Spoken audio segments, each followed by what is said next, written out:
उसकी दहशत इस हद तक लोगों के दिलो दिमाग पर छाई हुई थी कि उसके जुर्म के चर्चे सूबे की सरहदों के बाहर दिगर सूबों में भी सुनाई देने लगे थे।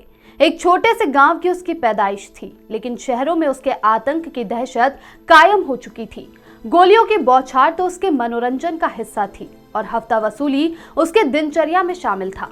हम बात कर रहे हैं सोहराबुद्दीन शेख की, जिसके आतंक का जब अंत हुआ तो सियासत के कई कद्दावर सियासतदान हलकान हो गए और कई नामचीन पुलिस अफसरों की तमगों से सजी छाती भी आहत हुई। सोहराबुद्दीन उज्जैन के पास झिरनिया गांव का रहने वाला था। बताया जाता है कि वह छोटी उम्र में होश संभालने के साथ ही जरायम की दुनिया में उतर गया था।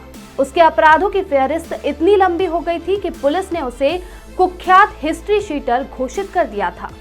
पुलिस के मुताबिक सोहराबुद्दीन का अंडरवर्ल्ड माफिया के साथ गठजोड़ होने के साथ पाकिस्तान के आईएसआई से भी उसके संबंध होने के आरोप लगे थे। घातक हथियारों की तस्करी में लिप्त होने और उनको अपराधियों तक पहुंचाने जैसे गंभीर आरोप उसके ऊपर लगे थे। सोहराबुद्दीन शेख उस वक्त सुर्खियों में आ गया था जब उसके झिरन्या स्थित फार्म हाउस से साल 1995 में 40 AK-47 राइफल बरामद हुई थी। सोहराबुद्दीन पर गुजरात और राजस्थान के मार्बल व्यापारियों से हफ्ता वसूली करने और उनकी हत्या करने के मुकदमे भी दर्ज हुए। पुलिस का कहना यह भी है कि सोहराबुद्दीन के तार आतंकी संगठन लश्कर-ए-तौयबा और पाकिस्तान की कुख्यात संस्था आईएसआई से भी जुड़े हुए थे। सोहराबुद्दीन छोटे मोटे अपराधों में महारत हासिल करने के बाद जुर्म की दुनिया में अपना नाम कमाने की जुगत में भिड़ गया।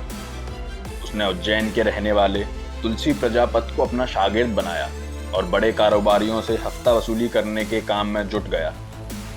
इस काम में उसके रास्ते का सबसे बड़ा रोड़ा हामिद लाला था, जिसको उसने मार दिया और इस इलाके का जुर्म की दुनिया का बेताज बादशाह बन गया।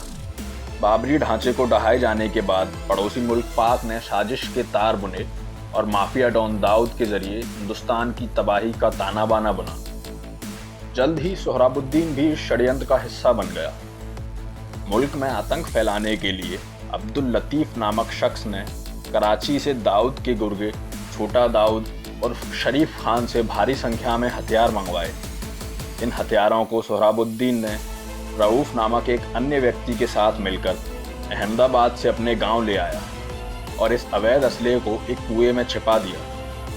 छोटा दाऊद और शरीफ खान वही शख्स था जिसके इशारों पर सोहराबुद्दीन राजस्थान के मार्बल व्यापारियों से वसूली किया करता था।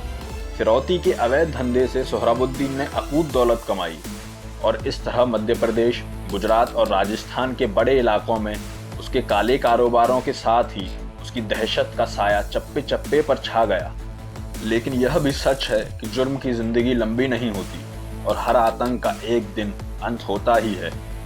कुछ ऐसा ही सोहराबुद्दीन और उसके साथी तुलसी प्रजापत के साथ भी हुआ। सोहराबुद्दीन के लिए कानून नाम की कोई चीज नहीं थी और खाकी वर्दी का उसे कोई खौफ नहीं था। लेकिन एक दिन ऐसा भी आया जब सैर सपाटे के लिए सोहराबुद्दीन का मौत इंतजार कर रही थी। 23 नवंबर 2005 को सोहराबुद्दीन अपनी बेगम कौसर बी के साथ एक बस में सवार होकर हैदराबाद से महाराष्ट्र के सांगली जा रहा था।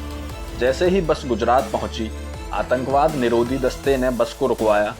पुलिस सिर्फ सोहराबुद्दीन को बस से उतारना चाहती थी, लेकिन उसकी बेगम कौसर बी ने उसका साथ नहीं छोड़ा और वह भी बस से उतर गई।